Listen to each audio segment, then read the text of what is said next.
नाजरीन करामी, पहाड़ी की ऊंचाई पर मौजूद खौफनाक कुएं सऊदी अरब में मौजूद वो कुएं जो जिन्नात ने बनाए थे।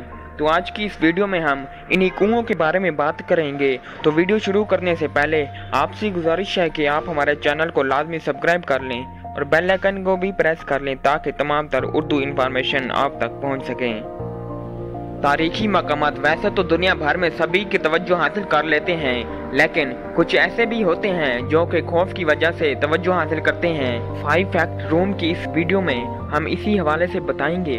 सऊदी अरब में ऐसे कई मकामात हैं जो कि अपनी हसासियत और खौफ और पुरअसरारियत की बिना पर मकबूल हैं। ऐसा ही एक इलाका इन दिनों सोशल मीडिया पर वायरल है।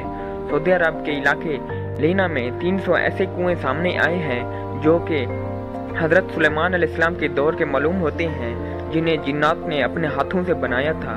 अगरचे ये कुएं ज़्यादा गहराई वाले तो नहीं हैं, अलबत्ता इनकी बनावट और अंदाज से ये खौफनाक और गहरे मालूम होते हैं। चूँकि ये कुएं पहाड़ी मकामात मौजूद हैं जहाँ का पत्थर इतना सख्त है कि यहाँ खुदाई मुमकिन नहीं है, लेकिन इनकी तारीखी हैसियत से मालूम होता है कि इस बात को मानने पर मजबूर ही हो जाते हैं कि इन्हें इंसानों के बजाय किसी और ने ही बनाया है। हर एक शख्स उस वक्त हैरतज़दा रह जाता है जब वो इन कुओं को देखता है, क्योंकि इनके ऊपरी हिस्सों की चौड़ाई आधे मीटर तक ही है, जिससे हमें मुश्किल से कोई शख्स अंदर जा सकता है, जबकि अंदर से मौजूद अंधेरा देखने वाले को अजीब खौफ में मुब्तला कर देता है।